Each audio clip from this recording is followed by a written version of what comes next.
83. This is the Mr. Hornsby 83 show. And as you can see, I'm out and about, running around my town, looking around.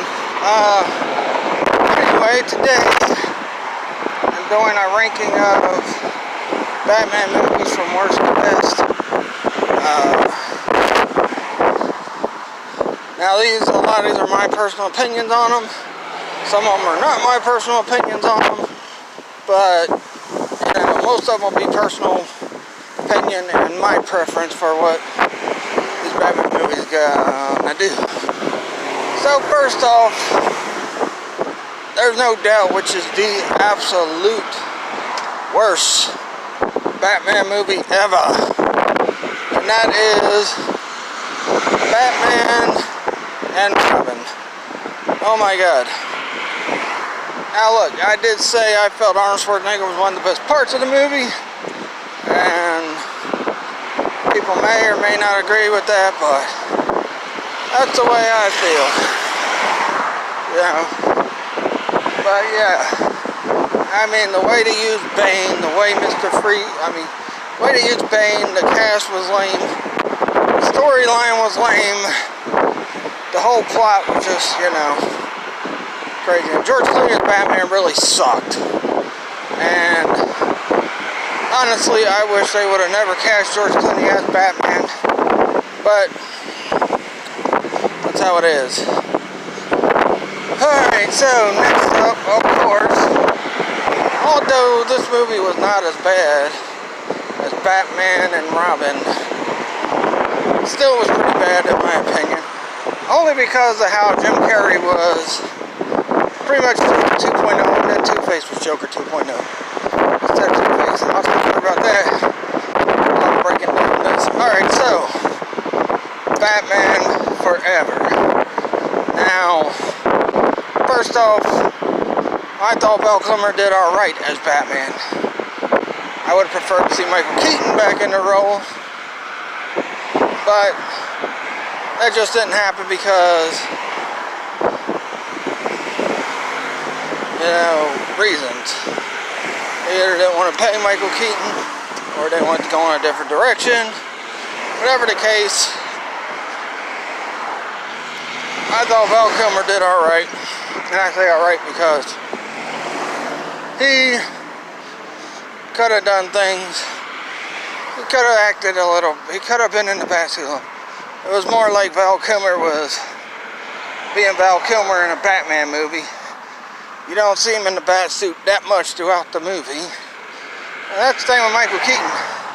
He was in the bat suit a lot. And that was one of my biggest worries with Ben Affleck when they cast him as Batman. Like, oh, it's not going to be Ben Affleck in a bat suit. It's going to be Ben Affleck in a Batman movie as Ben Affleck. That's pretty much what it was with Val Kilmer. And I know a lot of people like Val Kilmer as Batman, but I just think he was alright. He was not good, he wasn't great. And honestly, I really think that I'm gonna sit down on this bench while I do this. But I really think that had Val Kilmer been more in the bat suit and put a little bit more effort into the role of Batman, I probably would have liked him better as Batman. Alright, next up. Now, here's the thing with this one. People's gonna be like, wait a minute, this isn't a Batman movie, but let me explain before I say what it is. Oh yeah, also with Joker and also with Riddler and Two-Face. Having Two-Face with all those harebrained schemes to catch Batman, and Two-Face wasn't as sinister as he was in the comics and the anime, or the animated show and all that. I think they really screwed up Two-Face. And Riddler, I would have preferred to see Robin Williams as Riddler, because he could talk intelligent and play a serious role more than Jim Carrey can.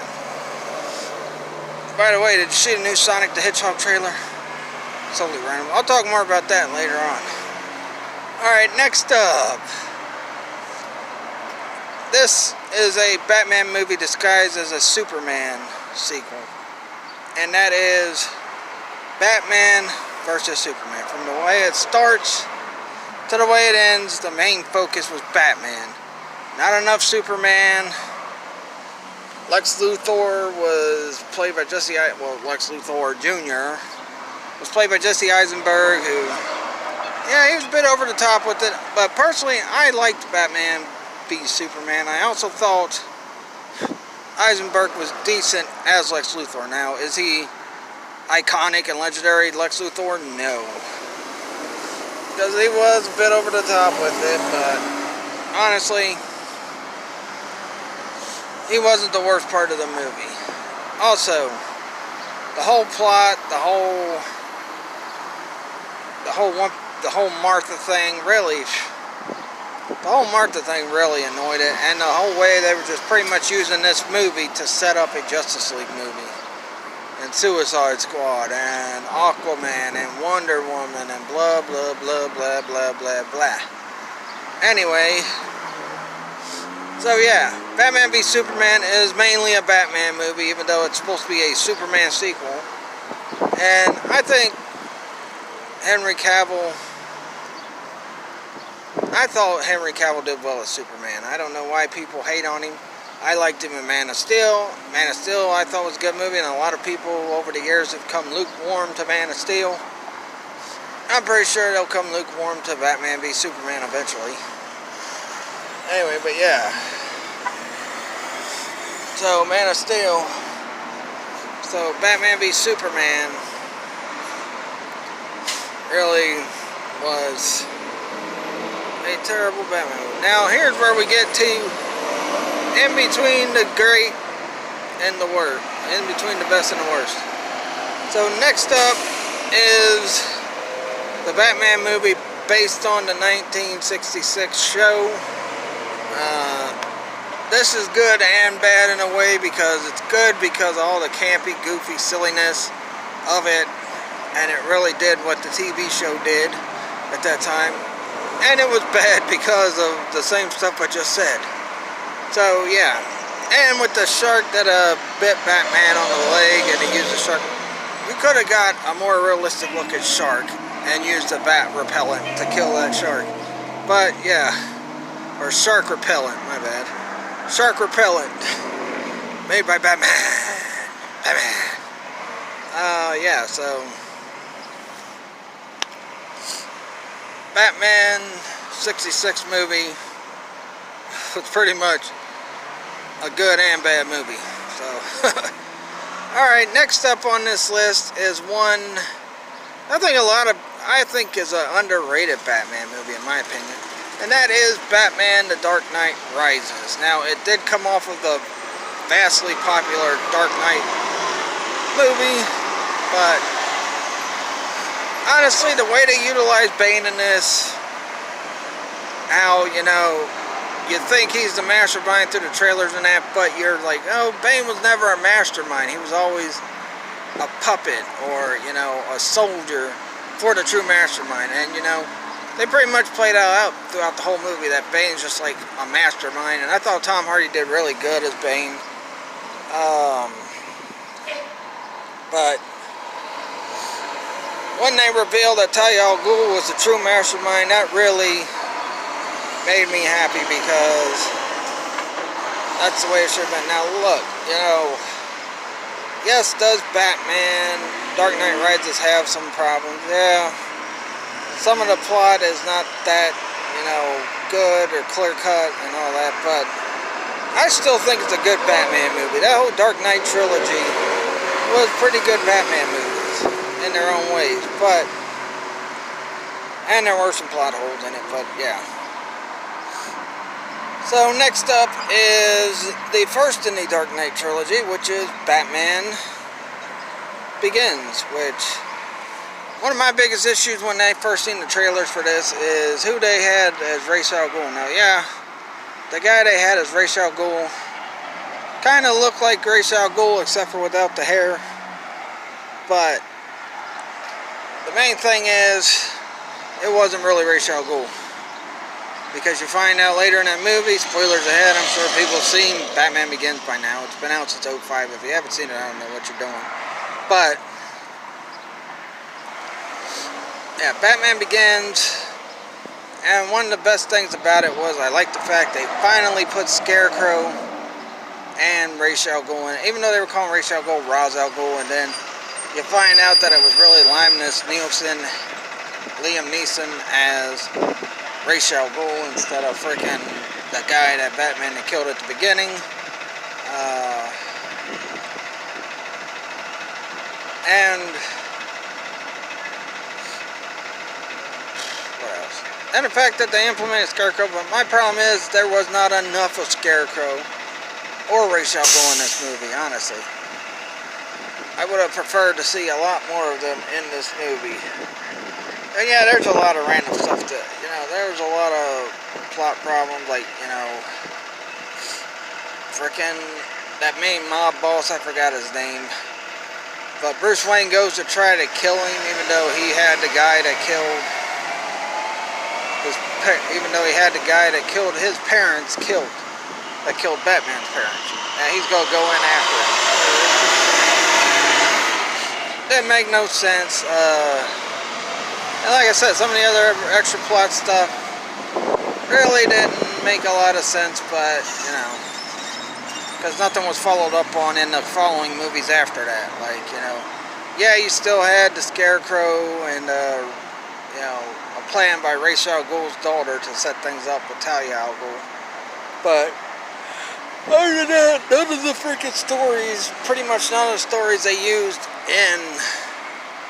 except for the freaking Gotham is Crooked story, that stayed in all three, but none of the other stories really that they put in this moved on to Dark Knight or Dark Knight Rises.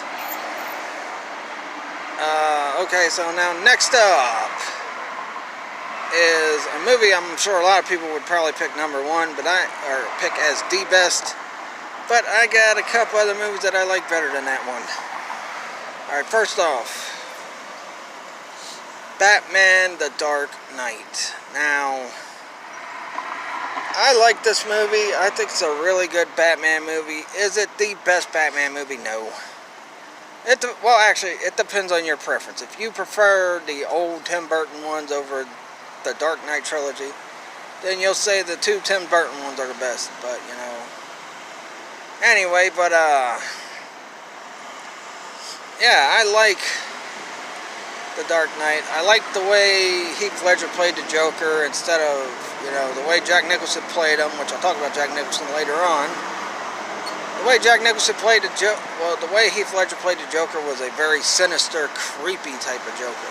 Now the problem was, though, you're building this guy up to be a creepy, sinister guy, but when he would make like his little jokes or whatever, it kind of watered down what they were trying to build with him a little bit. Not too much, and it may be a small nitpick about it, but honestly, yeah, when you make him make some jokes in that, it kind of watered him down a little bit, but just a little bit. He was still a creepy, sinister Joker, and I thought Heath Ledger played it really good. And I also like the fact that we had Spawn in a Batman movie. Yeah. And the story's good. You see that Batman gets to that brink of where he felt to kill someone.